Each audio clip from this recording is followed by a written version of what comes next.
Hey, thank you so much, Bob. Sarah, does everybody see the screen? Yes. Okay, perfect. So excited to be here and share one of our initiatives that has been growing at Nationalist University. As Bob mentioned, we are located in downtown Chicago, right across from the Art Institute, and serve the Chicagoland area. And what I'll be focusing on today is Accelerate U. So it's a newer division of newer division within NLU, and it's really focused on workforce credentials and getting students into getting a credential and into a job afterwards. And so wanted to just kind of talk briefly in the time that we have just around the program model for this that we've been growing. And I think, as we were listening to the website and the kind of the areas of focus, I feel like it does, hit on a lot of those different points here.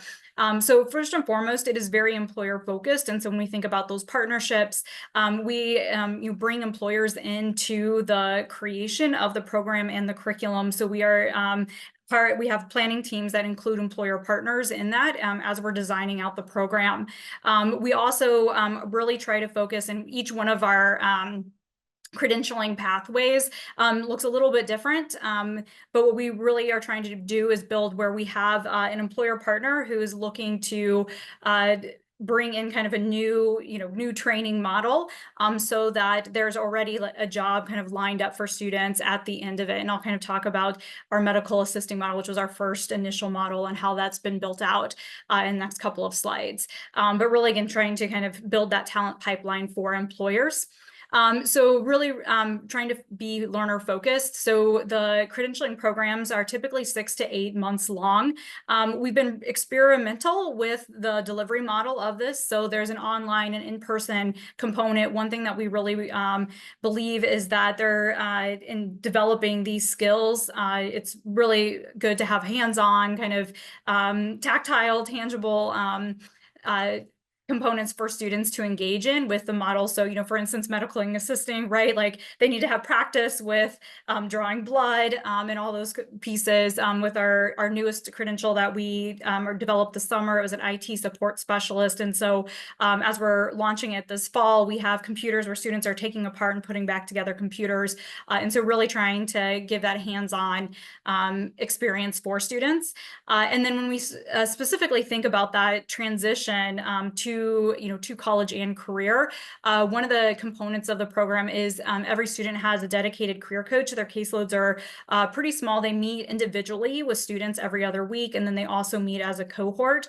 And through that process, across the entire program, they are really working on developing students' identity, their sense of self, how they see themselves in the career pathway and the credentialing program that they're in, as well as building up, resume skills, LinkedIn, being able to tell their story. And so really thinking again about belonging, one of those words, right? And their confidence. These program models that we're thinking about, because they do lead to a credential, are focused on both technical skills, but then what we call the durable skills. Sometimes these are, called like those 21st century skills, but really thinking about problem solving, collaboration, confidence, social awareness, and building those pieces. And students work with their coach, their career coaches on those as well. Again, we really, because we're focused on the employer, we're really building out externships, apprenticeships in each one of the models so that students are getting also, not only are they getting the technical skills and hands-on in the classroom, but then they can transition and practice those in experiential component of the program. Affordability, because we are able to offer this within the institution. The credentialing programs are all less than $7,000, and over 80% of our students are Pell eligible, and so the program will be covered by Pell and MAP for students that are eligible for that. And then we also have been really working on philanthropic funds and building up resources to be able to provide emergency funds, stipends if they're doing an internship. That usually means that they're not being able to work in their job, and most of our students work full-time or at least part-time while they're going through the program. And so really making sure that we can also provide payment for those. And then again, what is really exciting about this is we do see this as a launch point too. So although we are building out a credential, hopefully transitioning them into employment right after they receive the credential, they're also earning college credit for this. So that we do have learners that will transition into getting their bachelor degree. They could transition into an associate's degree if they want. They could earn another credential. And so really thinking about this as a stackable credential model. So just want to give you kind of what this would look like for one of our credentials. So right now we have a medical assisting model. We have RBT, so registered behavior technician. We just did 2 technical tracks. So a Cisco network certification program, and then the one we're launching this fall is an IT support specialist one for the medical assisting model. And again, each model looks a little bit different based on the employer partnership and kind of the certification that we're building towards. But students have kind of their orientation to the program. They have a training experience, and each of the programs have these what we call skills lab or skills studio, but time where they're actually practicing in person the skills that they're learning, for that credentialing. They all take the certification exam that is included in the cost of the program, so that we actually pay for students to get the certification and take that exam, because most of these are several $100s to get those certification exams. For a MA model, we have a clinical externship, so they do 160 hours. Again, we have these employer partners. We try to get these paid externships, and then the idea is that they will transition into a full-time job. For MA or medical assisting program, just some outcomes there for our first 3 cohorts for this program. Between 72 and 88% of the students that completed the program did transition into a full-time medical assisting position within the program. So we were really just kind of excited about that. Again, I know we're short on time, but these are kind of the 2 other pathways. And as I just mentioned, this week we launched our IT support specialist certification program as well. And so again, really trying to focus on certifications that can lead to an entry-level job that has, 40,000 plus entry level. And so the idea too is one of the outcomes that we're trying to measure is that economic mobility. So really supporting students in an increase, as I mentioned, and most of our students do work full-time when they come into the program. But what we're hoping is that through this credentialing program and through either a promotion or switching fields entirely, that they are going to see a bump. And on average, we see that students experience about a $13,000, a little over $13,000 a year bump in salary after completing the program. And then just some early lessons learned, from these programs.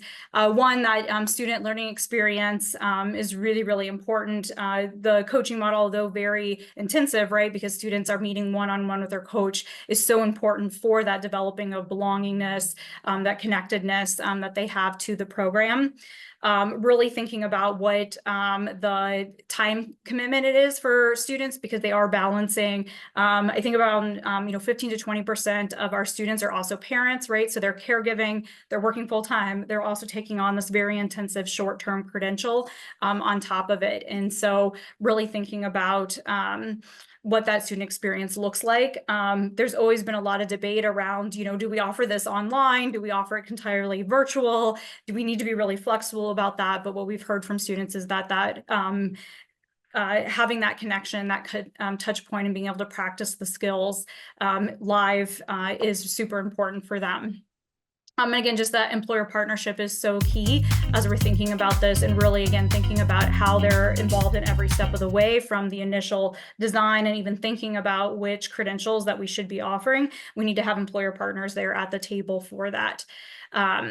And one of the things that we're focused on right now, we have 4 models, but what we really want to try to do is be able to offer up a lot more programs. So, we have medical assisting, we have IT, and so really thinking about how can we really expand the different types of credentialing and program offerings so that we can have kind of a robust set here of programs that can then, what we also want to be really intentional about is how that transitions into a 4-year degree, if possible, if that's what students want to do. And so how do we really create that pathway for them for college completion as well? Okay, that is really quick. Thank you. Nutshell there. No, but that was quite amazing. And I just want to, one shout out and then one connection is that, this is the heart of pathways work is that, we have to keep building pathways to each step along the way.